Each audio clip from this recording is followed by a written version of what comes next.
Well, welcome to Peers on Demand. This is Rocky Romero, and it's my pleasure today to introduce to you Larry Johnson. And Larry, thank you so much for joining, and welcome. It was my pleasure. Thank you, Rocky, very much. So, Larry, let's get started. I wonder if you could share about your business. Tell us about your business. Well, at the Eight Principles, we're a training and tools platform for fundraising for primarily not-for-profits. That's what we do. We provide the training on how to do it well, and we provide tools to assist in the execution of it. Excellent. So who's an ideal client or ideal connection or someone that you'd like to connect with? Well, there are really two levels of clients. We're B2B or business to business, and then also business to direct consumer. On the latter, we have corporates that we reach out to nonprofits directly. We license our material directly to them. We deliver live workshops to them. We have an online platform as well. And then in a month, we have the very first interpretive CRM that'll be on the market for them as well. And we're building out right now a modular coaching program. That's at the direct consumer level. They would be nonprofit organizations.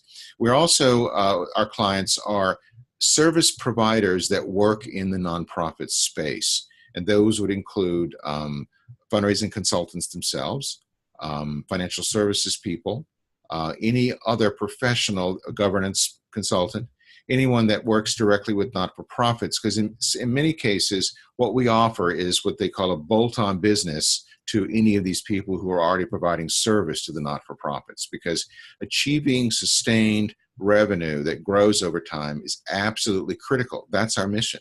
It's not about once and done fundraising. We're looking at how do you achieve an ongoing revenue stream that grows over time, because that's the only thing that will allow nonprofits to have the impact that they're really seeking.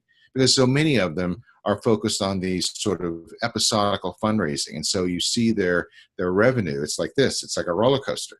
And there's this great deal of financial uncertainty. And of course, no one knows that better than their CPA. I see. So I'm curious if with all of that experience that you have, can you share a story of someone that received tremendous value by working with you? Oh, how much time do you have? I mean, I'm just kidding. I think, people do have the most significant change when they change the way they're thinking rather than what they're doing. And I give you an example.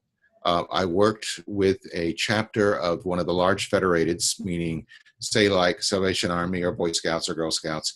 I'm going to get personal, so I'm going to just say it's one of the large federateds, and it was a local chapter.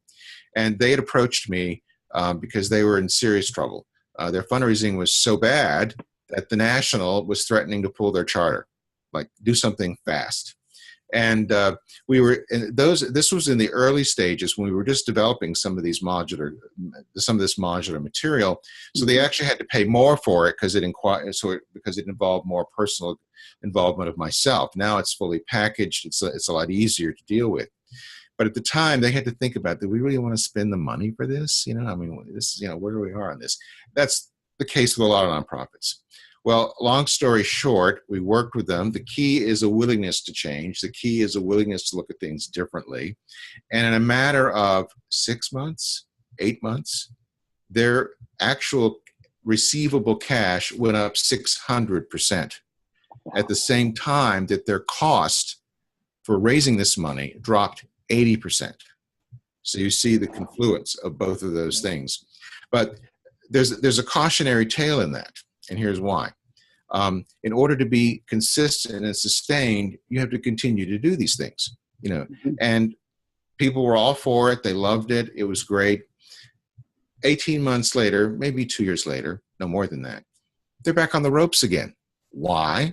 They went back to their old habits. They had a couple of changes in leadership, and they went back to, we'll just do it this way instead. And then they went back to where they were. And that led me to where we introduced our licensed product inside of an organization.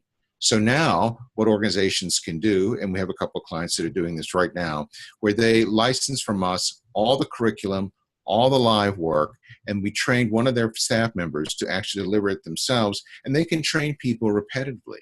So when there's a new board member, when there's a new staff member, well, you introduce them into the tribe. This is the way we do things here. So then you have retained institutional memory, which is without that, it's a killer. I see. So I'm curious, if someone wanted to get a hold of you or connect with you, what's the best way to reach you, Larry?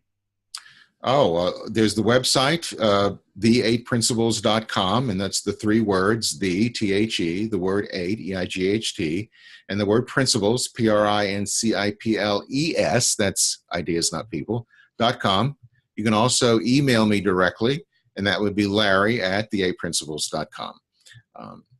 I think those are the two most direct ways. You can also get online to Amazon and purchase my book if you want to get an introduction to me. It's The 8 Principles of Sustainable Fundraising. It's available on Amazon Prime. So that's available as well. And that's available in two formats, hardcover and Kindle. Excellent. Thanks, Larry, for this interview. And I want to recognize the value that you bring to organizations, nonprofits, institutions that really want to have a sustained, ongoing presence in the world. So I really thank you for your participation. Appreciate it. It was my pleasure. Thank you.